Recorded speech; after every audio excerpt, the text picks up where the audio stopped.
Mana di dalam riwayat Sahih Al-Bukhari wa Muslim dari sahabat Abu Hurairah radhiyallahu taala anhu arda, su'ila Rasulullah sallallahu alaihi wasallam ayyul amali afdal. Apa amal ibadah yang paling afdal di sisi Allah Subhanahu wa taala? Maka Nabi menjawab, imanun billah wa bi rasulih. Yang paling afdal adalah iman kepada Allah dan kepada Rasulnya. Terus ditanya, kemudian apa? Kemudian beliau menjawab, "Tsummal jihad fi sabilillah."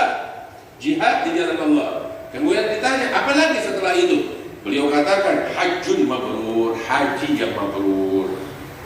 Haji yang mabrur itu salah satu ibadah yang paling afdal di sisi Allah Subhanahu wa taala.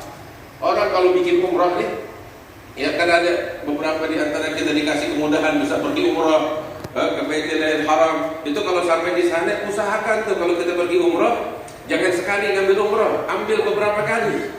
Sebab katanya itu disebutkan di dalam hadis al-umrah ila al-umrah mukaffiratun lima bainahuma.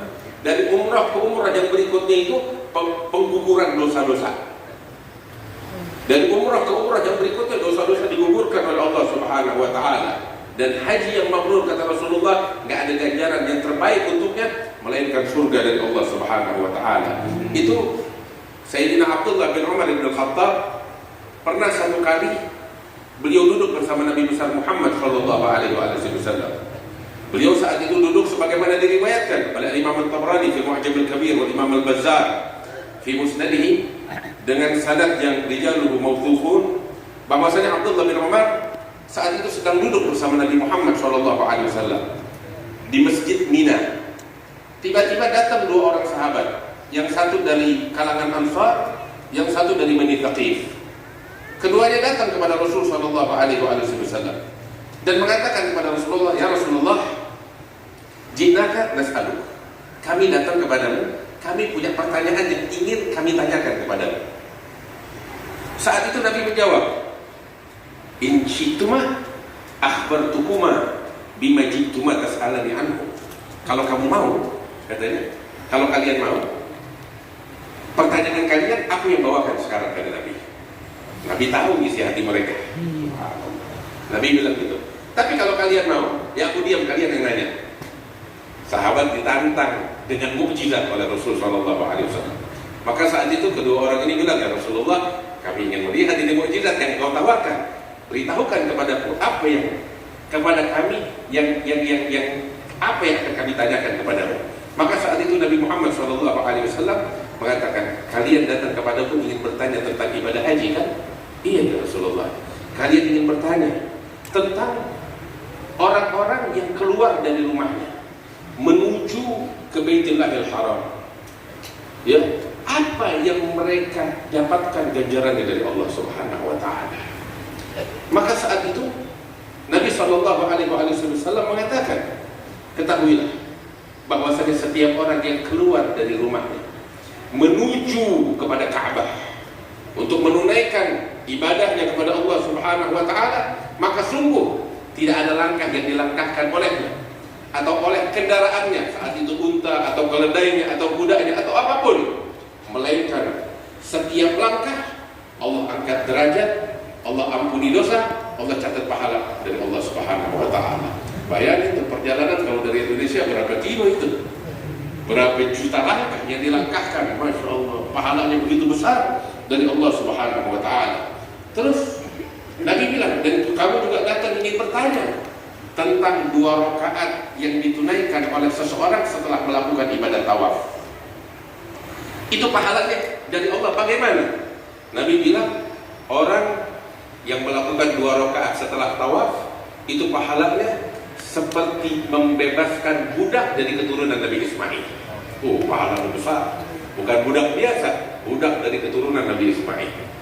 Terus Nabi bilang lagi, ya, adapun kamu juga ingin bertanya kepadaku orang yang melakukan sa'i antara Safa dan Marwah. Itu pahalanya seperti apa? Nabi bilang seperti pahala membebaskan 70 budak. Jadi gak ada yang gratis, semuanya dibayar oleh Allah Ta'ala kontan, diberikan oleh Allah Subhanahu wa Ta'ala. Adapun pertanyaan yang berikutnya, kamu ingin bertanya kepada aku tentang orang-orang yang berwukuf di padang suci Arafah. Adapun yang berwukuf di padang suci Arafah, Allah Subhanahu wa taala saat itu menurunkan anugerah. Saat itu Allah Subhanahu wa taala dengan rahmat dan karunia-Nya menurunkan semua itu ke langit dan bumi dan membanggakan jamaah haji yang berwukuf di padang suci Arafah di hadapan para malaikat. Allah mengatakan bahwasanya mereka hamba-hambaku datang dari jauh menuju tempat ini mencari aku. Dari berbagai penjuru mereka datang hanya mencari ridhaku, mencari aku, kata Allah Subhanahu wa taala.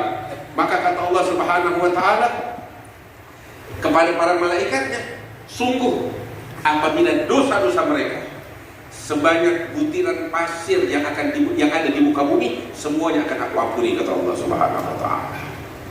Maka itu Al-Imam Al-Ghazali di dalam kitab Ihya Ulumuddin, beliau mengatakan bahwasanya di antara satu dosa yang besar yang dilakukan oleh seorang hamba adalah dia berprasangka buruk kepada Allah tatkala wukuf di Arafah. Dia berprasangka buruk, merasa dosanya nggak layak diampuni oleh Allah. Itu dosa besar. Perasaan macam itu dosa besar. Artinya apa? Setiap orang yang berwukuf di padang suci Arafah, insya Allah pasti dosa-dosanya semuanya diampuni oleh Allah Subhanahu wa taala. Habib Abdullah bin Ali Al-Haddad beliau katakan, wa fi Arafatin kullu dhanbin mukaffarun wa mughtafarun minna bi rahmati ghafiri.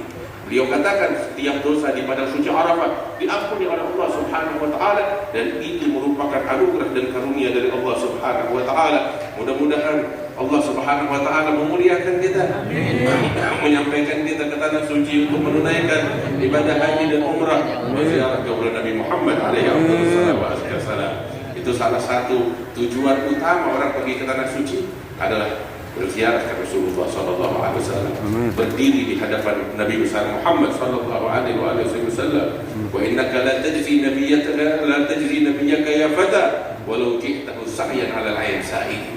Faburika min qabrin hawa sayyidal wara wa samir dhura bahril buhuri zakhair. Mudah-mudahan Allah sampaikan kita ke tanah suci, dapat berziarah kepada Nabi besar Muhammad sallallahu alaihi wasallam ya rabbal alamin. Allahumma ij'al jam'ana hadha jam'an marhuma, tafarruqana min ba'di tafarruqan ma'suma, wa la taj'al fina wa la minna wa la ma'na syadiyan wa la mahruma ya rabbal alamin.